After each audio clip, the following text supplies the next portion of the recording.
আমার গ্রামটি ঢাকা শহরের কাছাকাছি হলেও এখানকার রাস্তা এবং পরিবেশ একেবারেই আলাদা।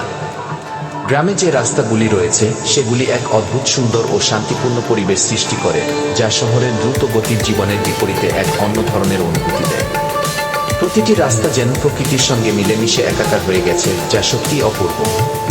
এখানে আমি আমাদের গ্রামের বিশেষ রাস্তা সম্পর্কে কিছু কথা তুলে ধরতে চাই। গ্রামের রাস্তা ঘুরে দেখলেই প্রথম যে বিষয়টি চোখে পড়ে তা হলো তার প্রাকৃতিক সৌন্দর্য। রাস্তার দুধারে খেতে গা সবুজ মাঠ, সাজে বাতাসে ভেসে আসা বিভিন্ন ফুলের মিষ্টি গন্ধ, আর মাঝে মাঝে দিগন্তের রেখা তৈরি করা বড় বড় গাছের ছায়া, যা রাস্তার উপর পরত হয়ে পড়ে। বিশেষ করে বর্ষাকালে যখন সবুজের সৌন্দর্য পূর্ণতা পায়, তখন রাস্তাটি যেন আরও রোমান্টিক হয়ে ওঠে। হালকা বৃষ্টি হলে রাস্তার উপর জলকণা জমে যায় এবং পথচারীরা সেগুলোর মধ্য দিয়ে হাঁটতে চলে, যা এক মনোমুগ্ধকর দৃশ্য তৈরি করে। গ্রামের রাস্তা সাধারণত সিমেন্ট বা ঢালাই করা নয়, বরং অনেক সময় কাঁচা রাস্তা বা মাটির রাস্তা হয়ে থাকে।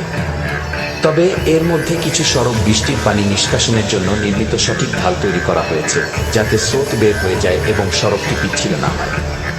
এমনকি কাঁচা রাস্তার মাঝে কিছু পাথরের টুকরা দিয়ে পথ চিহ্নিত করা হয়, যা যাত্রীদের পথ দেখাতে সাহায্য করে।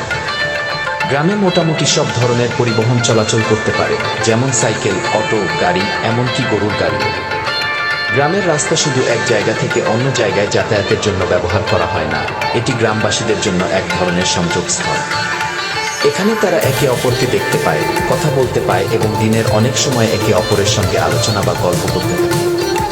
বিভিন্ন উৎসব বা খেলার দিনগুলিতে এই রাস্তা একটি প্রাণবন্ত মঞ্চ হয়ে ওঠে, যেখানে গ্রামবাসীরা একত্রিত হয় এবং পারস্পরিক সম্পর্ক আরও দৃঢ় করে। অনেক সময় গ্রামবাসীরা এই রাস্তায় বসে আড্ডা দেয়, খাবার খায় অথবা সন্ধ্যায় হাঁটতে বের হয়।